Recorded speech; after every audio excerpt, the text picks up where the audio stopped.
Welcome to the show, everybody. My name is Mark Farzetta. This is the Farzy Show, presented by MyBookie, mybookie.ag. It's just wonderful to have you along for the ride. Did you stay up for the 76ers last night? Did you stay up to watch that? It got really disappointing at the end after the Sixers actually hung in there in the second quarter and the third quarter, really throughout the whole game. No quarter was won by more than 2 points, and that went in favor of the Suns in the first quarter. Everything else was 1 point.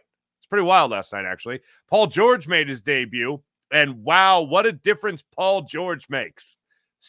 Even a Paul George that was still, had some sea legs going on, played pretty well. Not great, but played pretty well. Gave the Sixers a hell of a lot more opportunities, gave them a heck of a lot more spacing.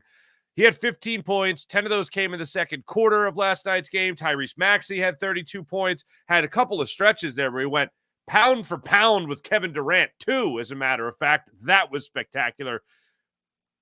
Paul George got the last shot, trying to tie the game. He wasn't exactly focused, unfortunately. He thought the Sixers were down 1 point. They were down 2. Thought afterwards he should have maybe gone for 3 and win the game as opposed to tying it. Whatever. They lost. I didn't expect them to win anyway. They came down to the wire. They had an incredible three-point shooting night. The ball movement was fantastic. The assists were off the charts for the Sixers. We'll get into that whole thing. Also, yesterday, Nick Sirianni doubled down on his decisions against the Jacksonville Jaguars. And he did the thing that really pisses me off, and we've referenced this a lot on the show. I get judged, Nick Sirianni speaking, I get judged on the outcome. Nope. No. Don't get judged on the outcome. Now, of the game, certainly that's the most important thing. But when it comes to the decision, Eagles fans were booing before the outcome. Before you made a decision to take points off the board. Before you made a decision to go for it on 4th and 3 in field goal range. Early in the game where you could have gone up 13-0. After you took the points off the board, you tried to go for another 2-point command. Eagles fans were booing. They hated the decision. The outcome, yeah, you make it, hey, then people cheer. But that doesn't make it right. This is where you get into the argument that I always split down the middle, or I always split in two sides here. One is not just philosophy. Philosophy, you got to argue about philosophy. The other is the result. If you want to argue about result, well, there's no question you made the wrong decision there. You want to argue about philosophy, there's where the real argument lies. And I side on the side of stupid. Acting like you needed every little point against the Jacksonville Jaguars and putting your team in a horrible position. Any chance you had to score more points, you took advantage of that instead of realizing the opponent you were playing. And now you have the quote-unquote fumble return for a touchdown by Saquon Barkley. You have the fourth quarter comeback by the Jaguars. You have a couple of misplays of your own. And all of a sudden, they're back in the game just like that, where you could have put them to sleep by just playing regular old football. They didn't need big balls Nick in that game. Instead, you could have just played smart. Hey, look, I told you before, going for the first 2-point conversion or trying to draw them off sides to get a 2-point conversion attempt, then you made the point after, and then they had the penalty, and then you lined up at the 1-yard line. That, to me, is just utter stupidity to take the point off the board in that situation. Originally, trying to draw them off sides, like, you have a play that works 80, 90% of the time in that range. Good for you. But when it wasn't working and you saw that Jacksonville was defending it, and oh, by the way, and I didn't even play this cut for you yesterday, Jalen Hurts talked about how, oh, yeah, I told you that Jacksonville, they got a good defensive line. So he wasn't surprised that they were able to stop the tush-push efforts in the 2-point conversion. So maybe realize, like, okay, they're ready for this. I can just take some points here as opposed to trying to go for some extras. It makes zero sense to me, and it drives me crazy. 9 points in total. Nick Sirianni cost his team Sunday with dumb decisions. Then he doubled down on that yesterday. Hey, I get judged by the outcome. Nope, not in Philadelphia. where people like know the game and they boo. I was so proud when people were booing the decision before they even knew the outcome. I'm going to reference my man again. John McMullen. I got to text John. I haven't texted John. I got to talk to John. Because John and I always have the argument, and he has it with other people too, about, people talk about the result. They don't talk about the play. No, Sunday, they literally were booing the decisions as they were being made by Nick Sirianni. We'll let you hear from Nick yesterday, where he talks about why he doubled down and why it's the right decision and how he got judged on the outcome and not the decision. No. You know he hears the crowd. He's yelled at the crowd before, so you know he hears them. People were pissed. Get in that conversation. Also, back to basketball. Well, let's stay in football. You got the news yesterday. Dak Prescott is going to be missing a significant amount of time due to a hamstring injury. So it looks like Cooper Rush time yet again against the Dallas Cowboys and the Philadelphia Eagles. So that definitely goes in the Eagles' favor. I'm not going to celebrate injury by any means, but it doesn't look like the Dallas Cowboys will have their franchise quarterback under center in that matchup. So you better win that one. And then Joel Embiid. I didn't even get into this because it was Friday. Yeah, Friday. Joel Embiid addressed the media. Finally, they said, "Hey, Nick Nurse, we're going to give you a break, friend. You're sick and tired of answering questions about Joel Embiid. You know what we're going to do? I'm going to tell you what we're going to do. We're going to have a press conference with Joel Embiid and Paul George. The Paul George thing, a little bit more optimistic. The Joel Embiid thing, nah. Here's what I believe. And I need to reiterate this for people that don't know this. Last year in the playoffs, I was one of the people highlighting Joel Embiid, the warrior. Joel Embiid, the guy that was trying to play through that knee injury. Oh, yeah, and Bell's palsy, to go out there and try to give his team a chance to advance past the New York Knicks. And if he doesn't play in that series, maybe they probably get swept. Maybe they steal one. But if he doesn't play, they have zero chance. They're not going 6 games, of course, like they did in that series. So I applauded Joel Embiid for that. Also, before the season started, and all of a sudden, it became known that Joel Embiid was not going to be participating in not only the season opener against the Milwaukee Bucks at home in South Philadelphia, but also the first 3 games, probably all week. All week he's not going to play. Oh, that's interesting. The guy that played in the Olympics, the guy that's dropped 20 to 30 pounds before this year to be in the best shape he could possibly be in, that guy who had surgery in February, came back and played, then played in the Olympics, is not going to be ready. He's not ready. He's not going to be ready. I hated that this is the decision the Sixers had to make. More so, I'm disappointed in that than I am more so in the fact that he's just not playing. The Sixers have to. And I hate this, but they have to preserve Joel Embiid. Because the only thing that truly matters this season is the postseason. And Joel Embiid might play in 50 games this year, maybe 55. That's unfortunate, but this is the situation we're in. Do you want to see the Sixers again at the end of the year be like, "Oh, Joel Embiid can't play. He's banged up, man. He's worn from the season. His knee isn't holding up." No, this is what you have now. You have like almost an NFL player throughout maybe the regular season where he's going to play once a week. And then in the postseason, he's going to play. And yes, I do think the Sixers are going to be making the postseason. So then he goes and he addresses the media. And he talks for about, I think it was about 13 minutes. And 4 minutes into him talking, he finally gets a question about the Olympics. And that's where he went into defense mode. That's where he started playing the victim about all I've done for the city. The only thing people care about is whether or not you've won championships. That's it. All you've done for the city, yeah, you've played through the broken face, something I've acknowledged. You've played through a concussion, something I've acknowledged. Bell's palsy, the knee injuries, gastroenteritis. He left that one out of the conversation. All the things he has played through.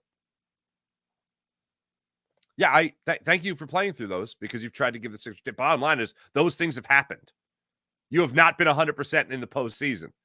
So all the things you've done, I thought all the things you've done, I feel like it's that line out of Mad Men. That's what the money is for. 3 years, $193 million. Yeah, thanks. Thank you. A Sixers fan base still supporting this squad, no matter how many times the season ends terribly. Still coming out, still supporting, still Sixers fans, not begging for the team to be sold and moved somewhere else. Still here, still rooting for all this. So that's the only thing that really drove me crazy. But the only thing that really got out of it when it came to the Joel Embiid thing is these games aren't important enough for him to play in. They're not important enough for him to play in. And the workload on the 76ers for him is too much. When he was asked about the Olympics again in a follow-up question, he said, well, I don't got to do much on an Olympic team. Like he's talking about playing with LeBron James and some of the other best in the NBA and all that stuff, and how incredible that experience. I don't have to do much. I had my one moment against Serbia where he played 27 minutes, by the way. And he talked about that. And I went, oh, so this is the thing. It's these games for the Sixers where you have to be MVP Joel Embiid. That's too much work in games that don't matter, essentially. Okay.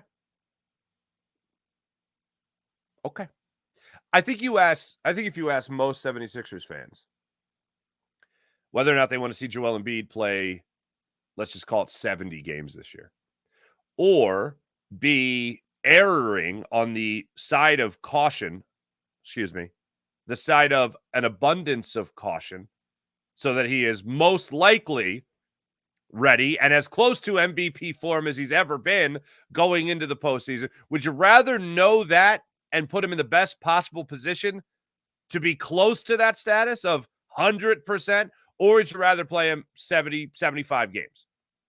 What would you rather have?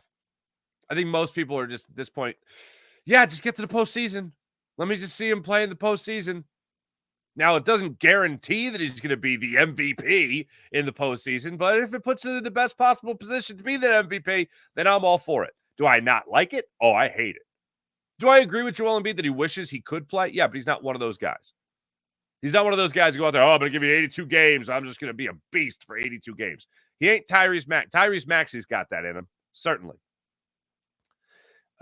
I hope, my hope of hopes, other than the obvious, is that he's 100% for the postseason, is that when he eventually does play, and hey, the news yesterday was, ready for this? The news yesterday with Joel Embiid is he sweated.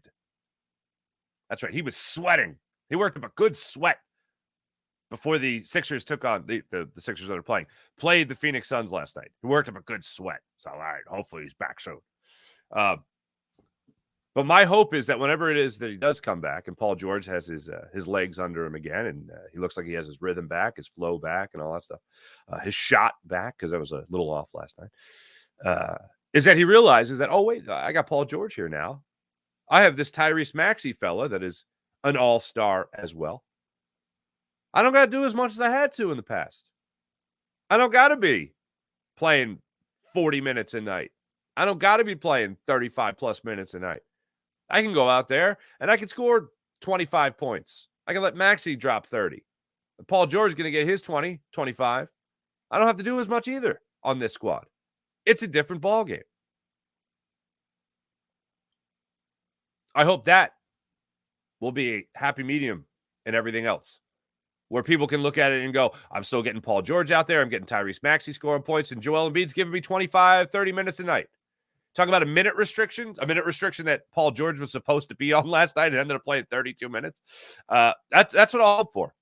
I think that's a happy middle ground for everybody right now, is that if Joel Embiid comes back and goes, okay, well, you can still win games if I play 25 minutes, 30 minutes, and I can still rely on these other guys to be the leading scorers, so to speak, and I can still get my points, not 40. And maybe every once in a while you'll see him go off on a 50-point night, just to let us know he can still do it. But all in all, this is the situation we are now in with the Sixers. And unfortunately, it's the right situation to be in, considering who we're dealing with here in Joel Embiid. This is the way this has to be handled now. And when you're looking for the reason as to why he's not playing, the answer is right now he feels like he has to do too much on this team, and these games aren't worth his time. Because the only thing that matters is the way the Sixers end this season. And if he comes back and he's full throttle in the last month of the season, and he's playing great, Sixers could have an incredible run at the end of the year and help their playoff seeding. And maybe they get up to the 5th seed, 4th seed, maybe. Let's get crazy. Maybe they work their way up into that range. But as of right now, a Paul George and Tyrese Maxey-led 76ers team is going to be asked to just stay in playoff contention. And then when Joel Embiid starts playing, they work their way up that ladder. I think if you ask most 76ers fans, what they want to do is go into this and say that Joel Embiid is healthy at the end of the year. That's what they want. We're going to talk about that a little bit more going forward. But yeah, let me get into this Nick Sirianni stuff because it is pretty bonkers.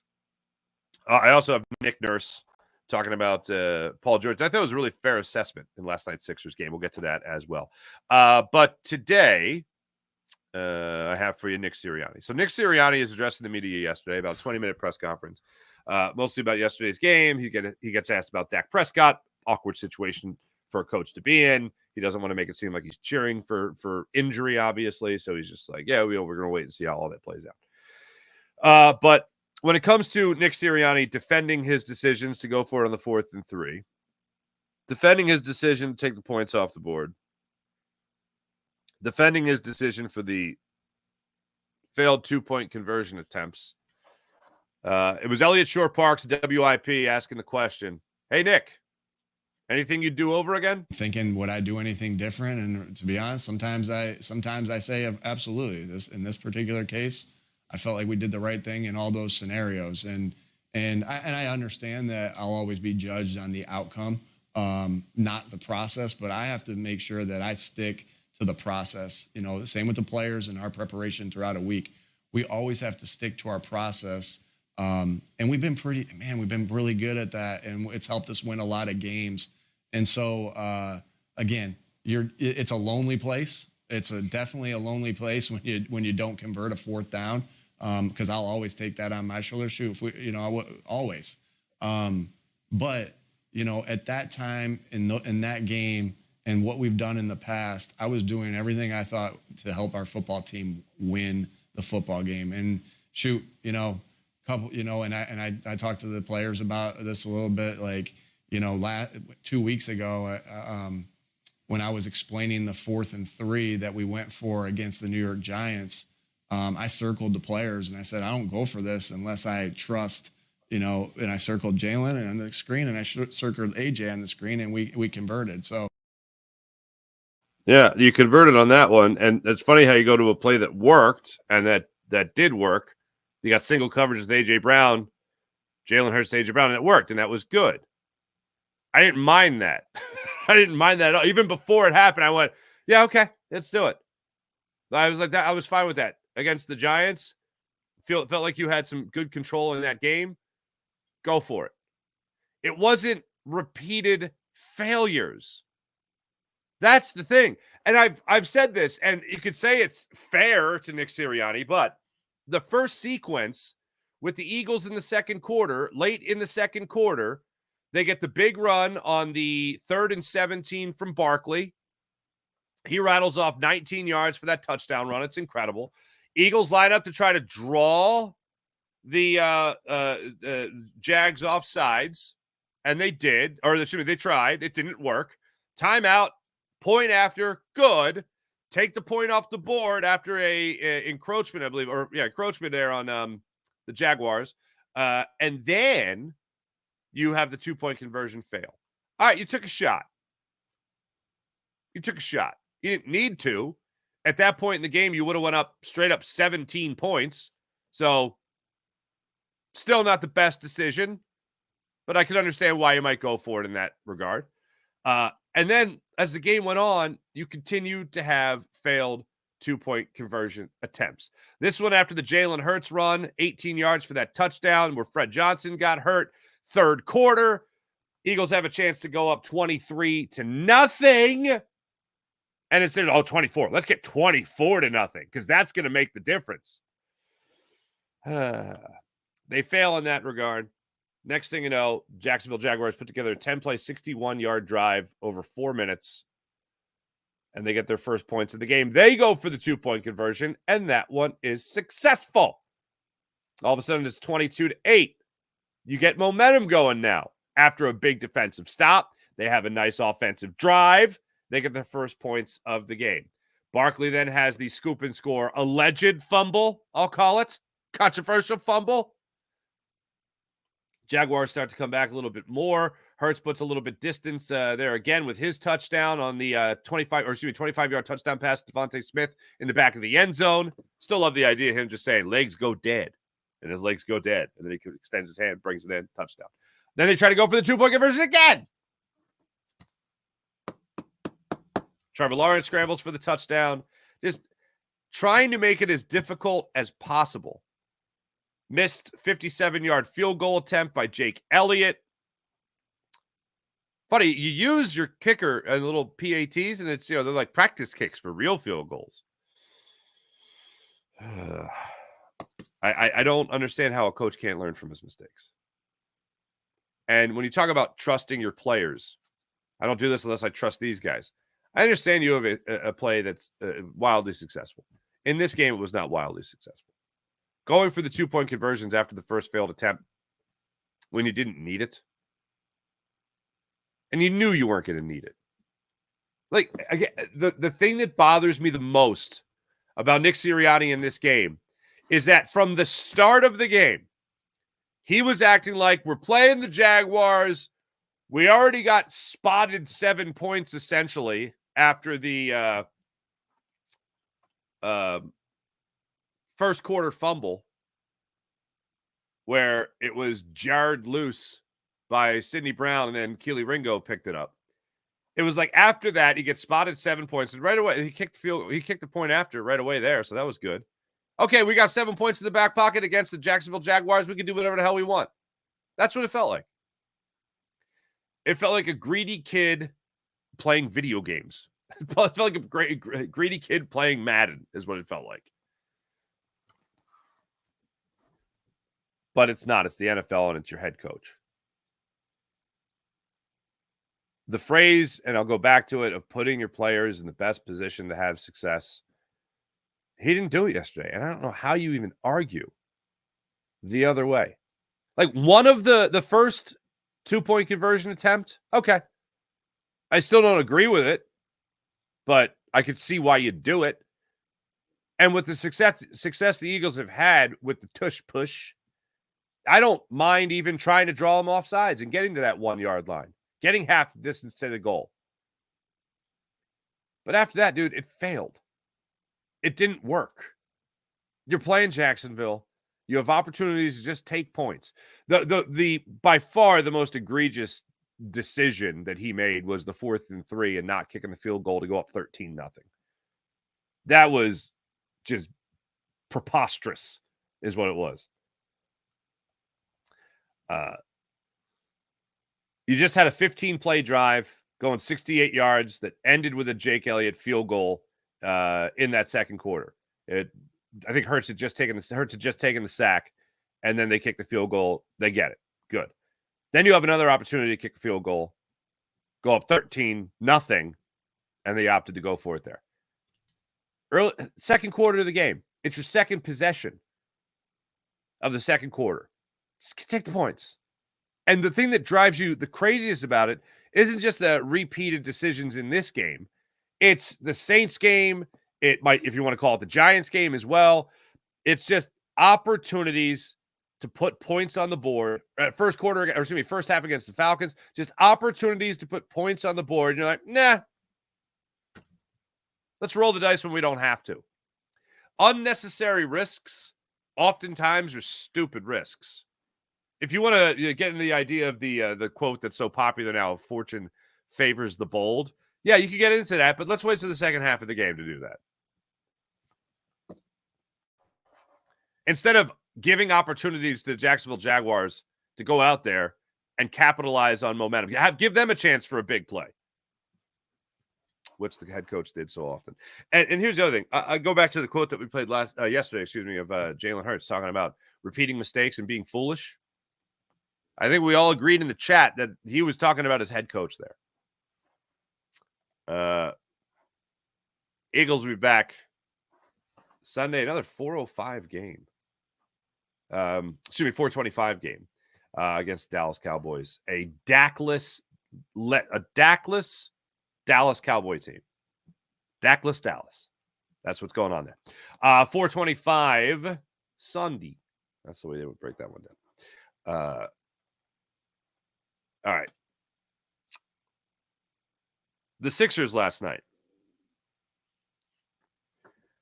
That was up until the end, that was a lot of fun.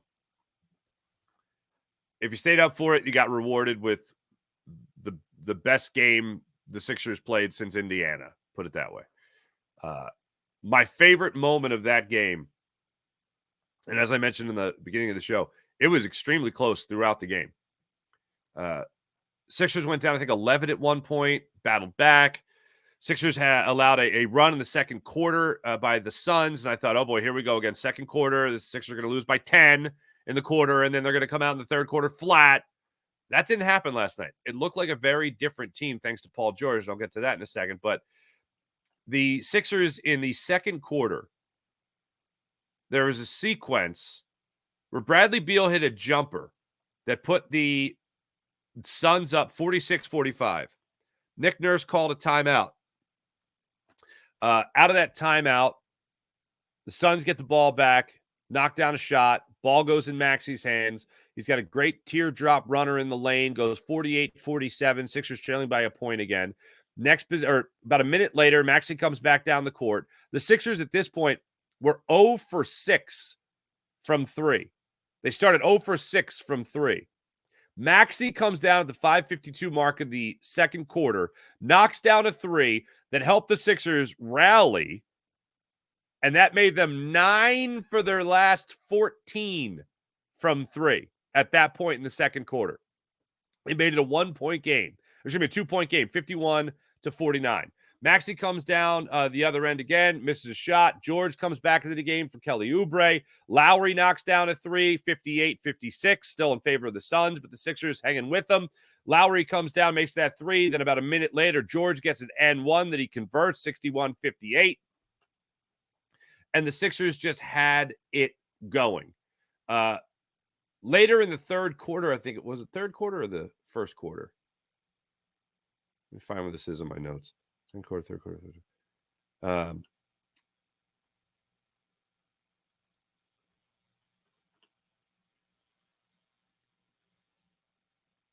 me make sure I have this right. Okay, it must have been the third quarter. Tight game, Sixers making their way back into it. Beal came down the end, knocked down a 3 at the 7:05 mark. Nick Nurse calls a timeout. It's 76-74 in favor of the Suns. Out of the timeout, Yabusele knocks down a 3. It's 78-77. Maxi comes down with 4:30 left in the third quarter, hits a step-back 3 on Grayson Allen that makes it an 83-82 Suns lead.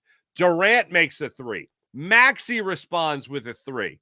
Suns can't get anything going for themselves over about a minute, and then 2 minutes left in the third quarter. Tyrese Maxey gets Kevin Durant, foul line extended on the perimeter. He's dribbling. Kevin Durant is staying on him like white on rice. And then finally, Maxey shakes him, gets a step, gets into the lane, makes the floater, gets fouled for the N1, and converts it. That was one of the best plays I saw all night. Sixers go up 91-90 at that point on a little back and forth from Kevin Durant and Tyrese Maxey. Then with about 8 minutes left in the fourth quarter, close game again. Royce O'Neal, who is having himself a day from 3, he makes the score 101-101. Maxey gets a 3 off an offensive rebound, go up 104-101. Durant hits a 3, and we're back going 3 for 3. Tit for tat, Maxey versus Durant. Maxey then comes down the other end, another 3, 107-104. At this point, I thought, oh my God, they're going to do this. They're going to win. Yabusele knocks down a 3. They go up 110-104. Yabusele knocks down another 3, 113-104. The Sixers were up 9 points. And with under 5 minutes to go, they led by 9. And I thought, oh my God, they're going to do it. And then Kevin Durant happened. Kevin Durant, according to Nick Nurse, carried at the end of the game. Towards the end of the game, rather. He's not going to get that call. He should know he's not going to get that call. Durant hit the jumper with about a minute left, put the Suns up by a point.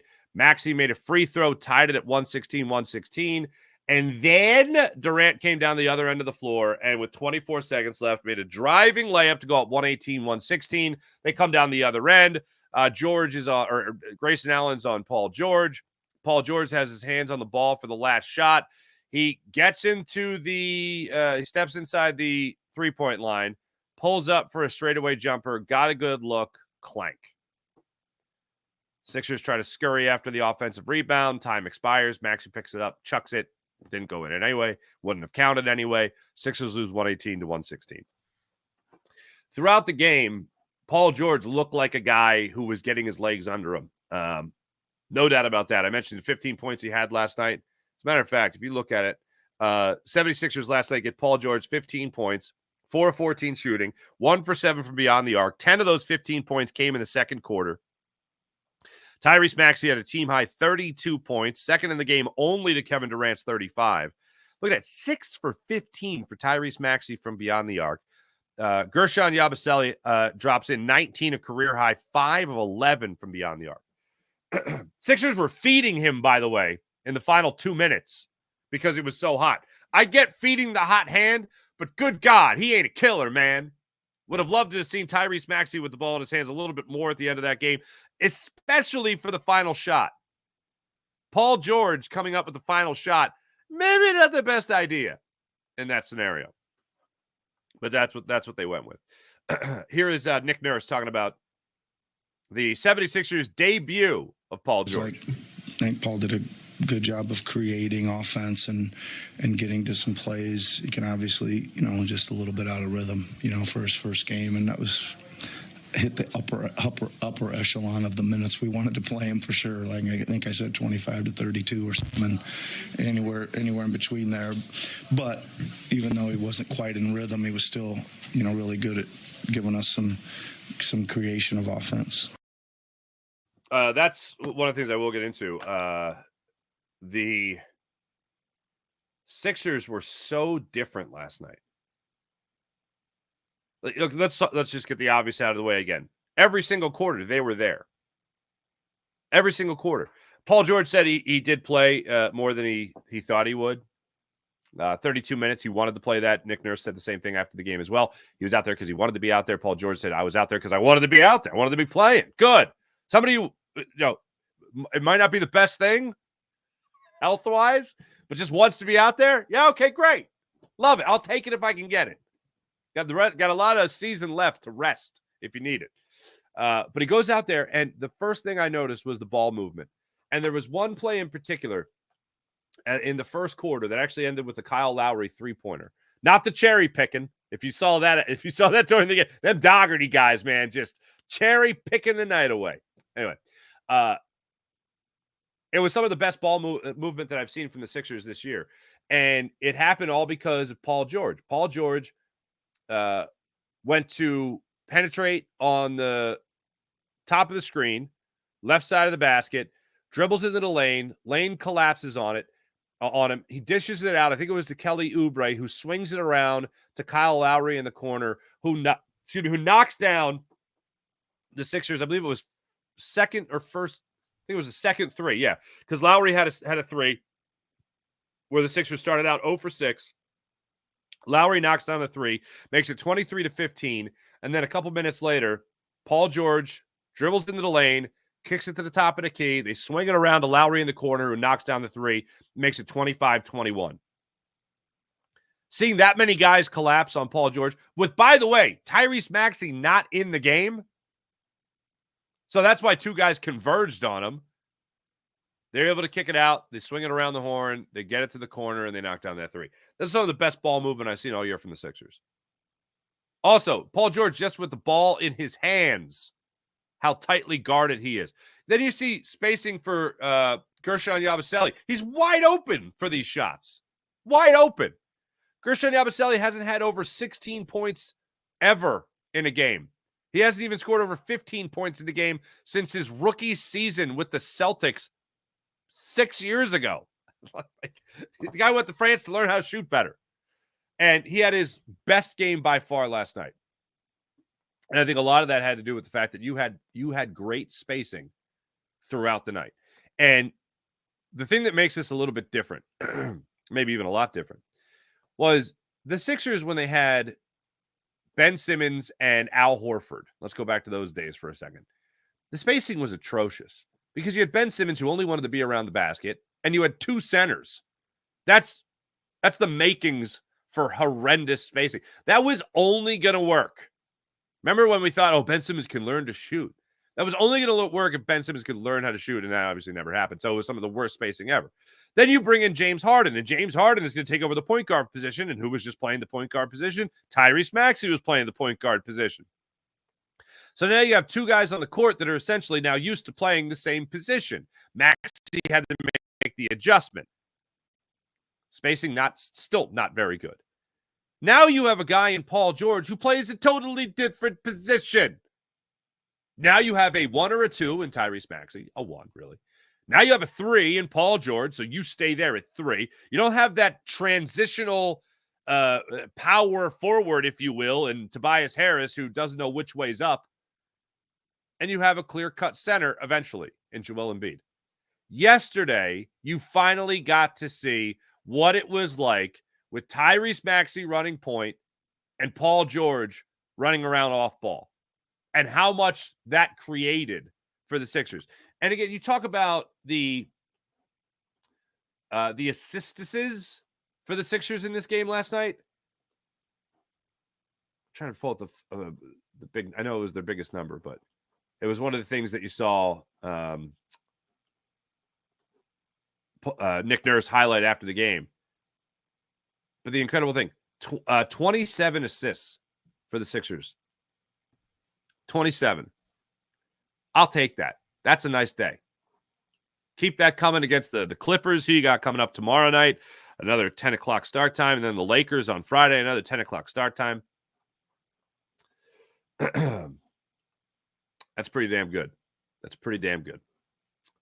I'm here for it. I still find it interesting that Paul George didn't realize the Sixers were down 2.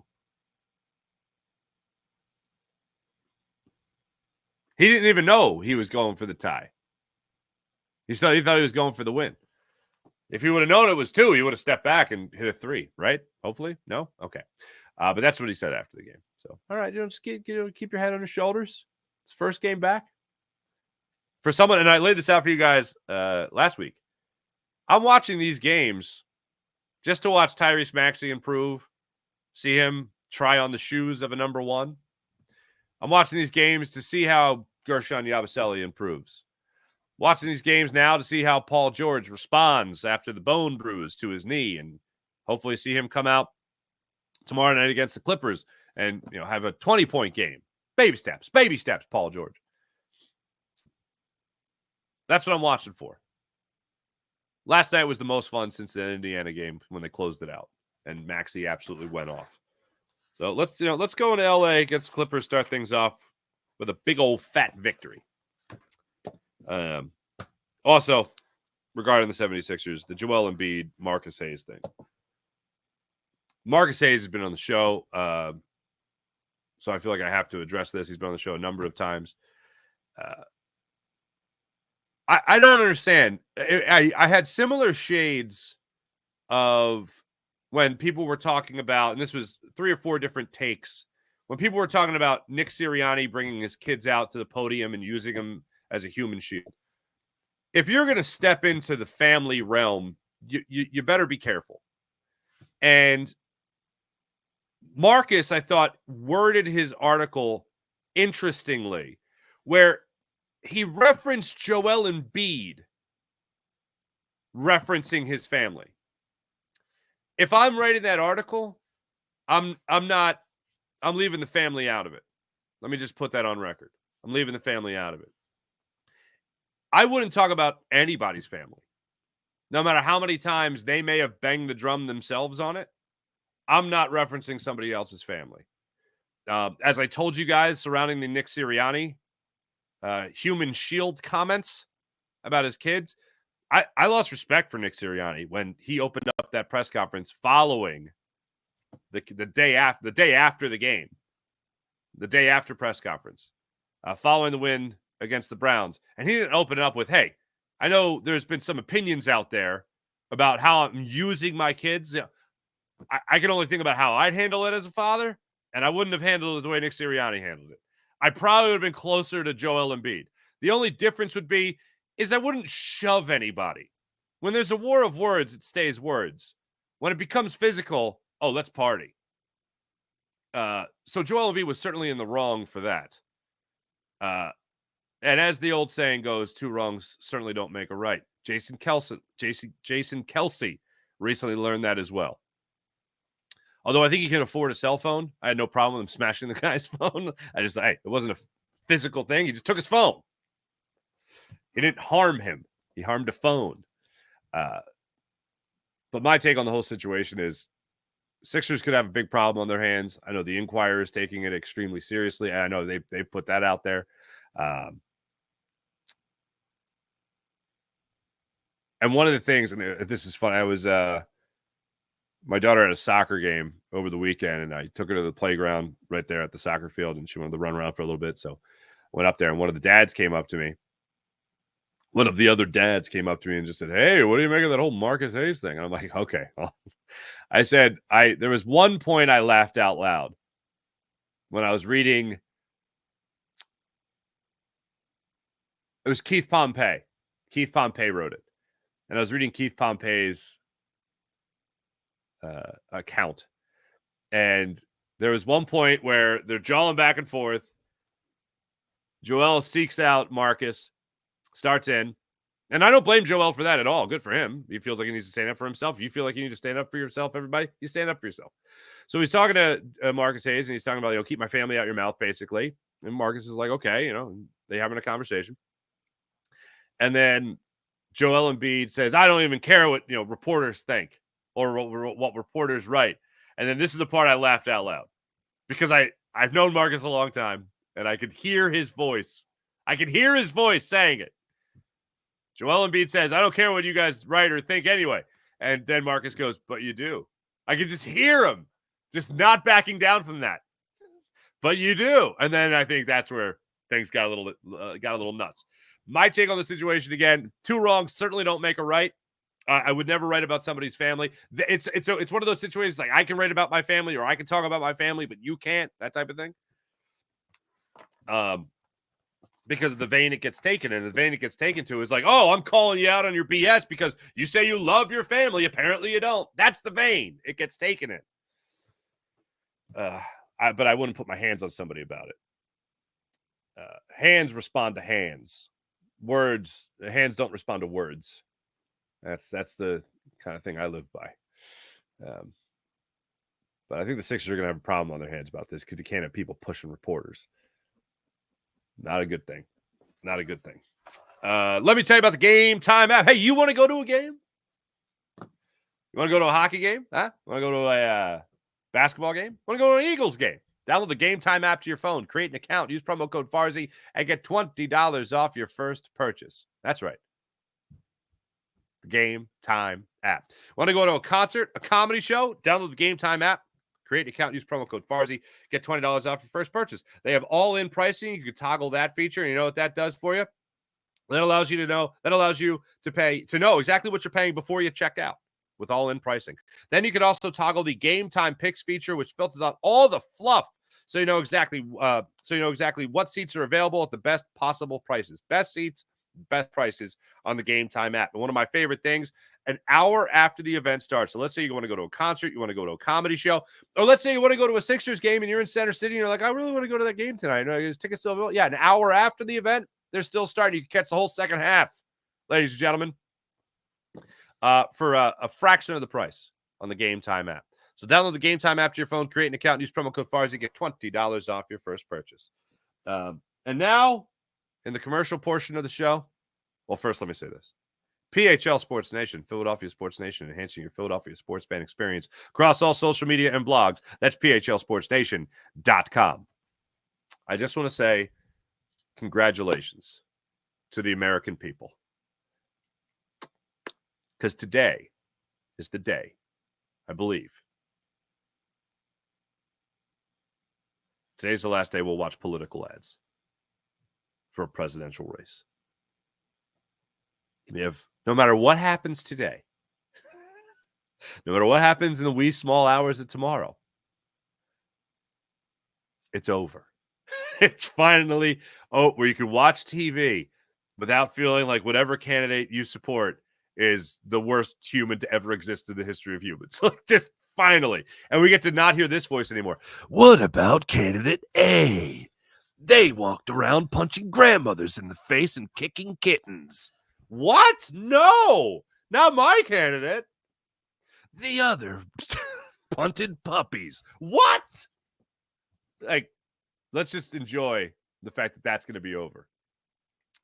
Small victories, no matter how you look at it. We all don't have to watch those for quite some time. My groceries are expensive because this guy lives in Connecticut. What? Who? Huh? Who is he? If I had all the money in the world, I would run a political ad. I would buy a political ad that just ripped both people. Just like, crazily. And then I'd buy another one that was extremely optimistic about both people. That's what I would do. That's because I'm an idiot, but that's what I would do. Like, wait, hold on. But who do I vote for? You decide. Like, that's a real you decide. At the end of that one, scumbag versus scumbag. Oh, well, who am I going to vote for? And then they're like, an angel versus angel. What?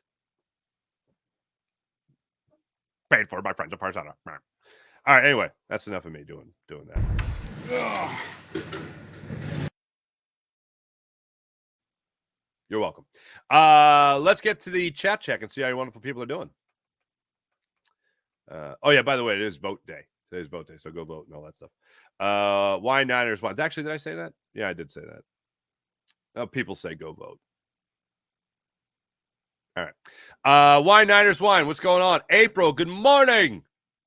A man called David. Oh, April hit us twice with good morning, fam. Good morning, fam. April, do you have an April imposter? What is going on here? Sean Gillespie, good morning. Smile and be happy. Come on, get happy. KC beating the Bucs helps the Eagles. Yes, it does. And what a game that was.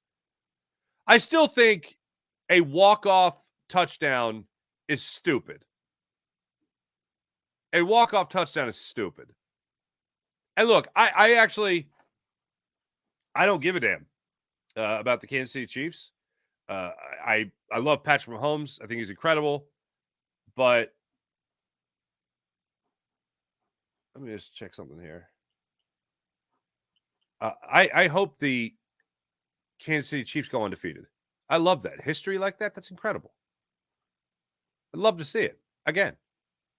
And if the Eagles don't make it to the Super Bowl, I hope they go undefeated throughout and have the best season since the 72 Dolphins, right? That ends in winning the Super Bowl. That is if the Eagles don't make it that far. But, of course, I hope the Eagles win the Super Bowl. But they're historic. They're incredible. Look, we know Andy Reid extremely well here in Philadelphia. I wouldn't hate it if he was the head coach of the greatest season in the history of seasons. But I can still say that the walk-off touchdown in the first possession of a overtime is stupid. The other team should get a possession. And then after that, all right, no holds barred. Sean Kilray, good morning. Sean Gillespie, hello. If the Eagles succeed, Sirianni stays. If the Eagles collapse again, he is gone. A literal no-win situation. Yeah. Sean Gillespie, Sirianni was trying to impress Doug. Kind of got that feeling too. Tracy Richardson, hello. I honestly feel like these reactions is based on people already wanting Nick gone. If it was a coach they really liked, they wouldn't mind it. Hence 2022, when everyone and their mama would defend Nick. Yeah, but if you're not having success in terms of your play calls, and it's been a repeating instance, then I think most people would have, such as this, would have a problem. Sean Kilrain, I was that guy that was booing Farzy with all the fans. He's a joke, and he's winning games. Oh, my goodness. Here it is, me talking about kids. Did you hear me talking about you? Yeah. Oh, and you thought that was an invite, didn't you? Yeah. How you doing, sweetheart? Good morning. Can you say good morning? Good morning. That's very nice. Oh, you sound a little stuffed up. I know, because of my cough. Oh, your cough? Okay. All right. I'll be right up and I'll get you some what, orange juice or apple juice? Ginger ale. You want ginger ale? Yeah, You're 'cause crazy, man. that helps my cough feel better. Is that what mommy said? Oh boy, Dr. Mom. Okay, I'll be up in a second. Be cool. Love you. I found coins down here. I want to get all of them. They're my coins, man. I want to get all of them. How about you go rake the front yard and then you can earn some money? Okay, didn't think that was going to go well. Anyway, hello again. Now whenever that happens, I think of my buddy Joe. My buddy Joe's like, I love hearing you, Dad. But honestly, the reactions from Tracy here, yeah, it's Sean Kilrain, yeah, the fans were booing. You were one of them. Good for you. That was the right decision. James Alexander, good morning. Jason A, good morning. James Richardson, Sirianni is worse now than in 2022. Obviously, overcompensating for his loss of power, I guess. Jason A, they keep losing, they won't. All right. NFL loves the Chiefs. Yes, they do. Charles dead. Nikki double fawn down. Sirianni from upside. Capo or upstate. Oh, I see what you're doing there, Charles. Hey, Nikki double down. Sirianni from upstate. Capo for the DeSandro family. I think I got that right.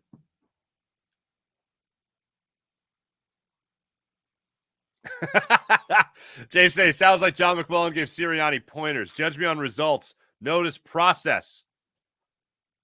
But the process is flawed.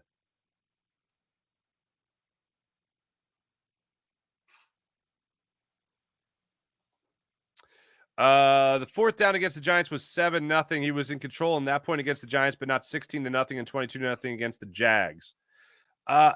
No, it's more so. You're right. I did say that. I thought it was already 14-0. Excuse me, but the point was you hadn't failed continuously in that game. So if you go for it on 4th and 3, all right, you took a shot. I still don't love it, but you took a shot. In this instance, you had continued failed attempts, especially in the push scenario. That doesn't make any sense to me. He iced his own kicker, Kyle Wright. But no, that's a good point, Tracy. Thank you. I thought it was more than that. But overall, the bigger point is that failed attempt after failed attempt after failed attempt, and you kept doing it. He iced his own kicker is funny. JB, what's going on? Eagles need to bring in the Bobs from Office Space and have a sit-down with Sirianni. I thought they already did. Whatever you want to say about Sirianni, I will stand by this. He does have people skills. He is good at dealing with people in his own locker room and apparently front office. Why Niners Wine? Wonder if Jeffrey Jones, Lori, is on a headset telling Nick what to do, like Impractical Jokers. Wow, that is hilarious. Luke Skylifter, would you do anything differently? Nick with a okay, all right. I don't need that specific of political conversation. If I have to guess, I'm going to say he probably won't. What? Trade deadline today. I don't see anything happening today, which is why I haven't brought it up. Thank you very much. Yeah, I don't see anything big happening today.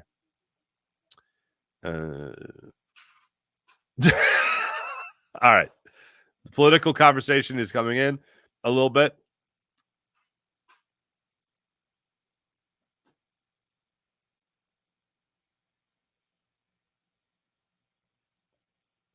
Why isn't the Inquirer culpable? The Inquirer didn't push anybody.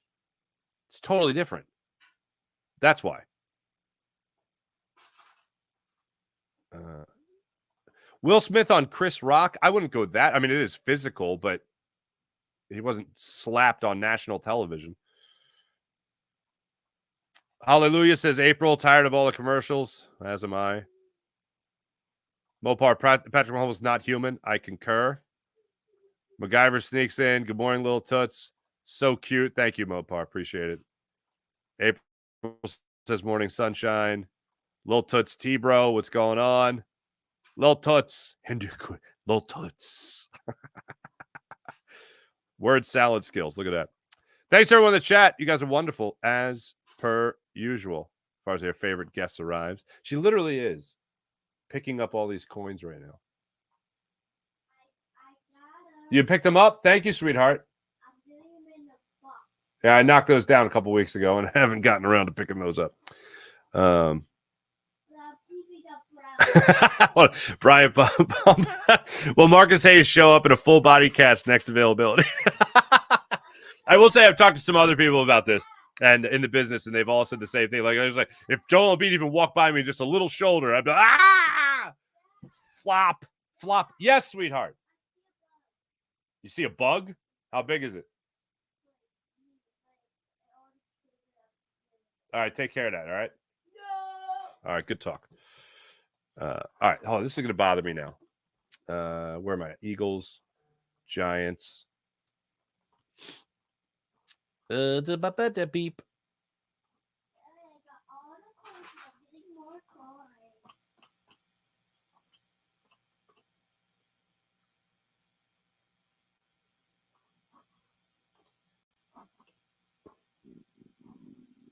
Fourth and 3, touchdown to A.J. Brown.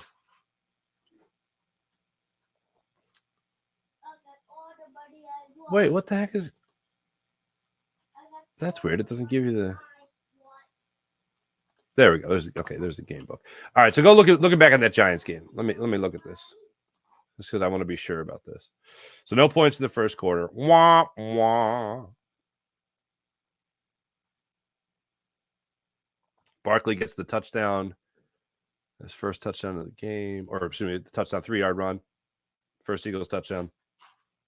They're up 7-0 before halftime. 4th and 3 is where they aired out to A.J. Brown.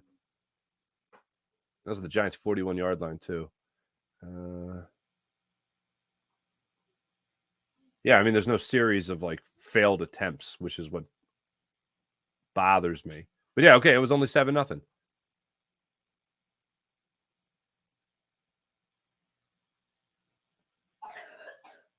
Yeah. There you go. Oh, and the Eagles were getting the ball out of halftime, too. Not too shabby. Not too shabby. Okay. Hey, let's get to the morning rush. Brought to you by Wine Niners wine. That's as far as you can. All right. Thank you.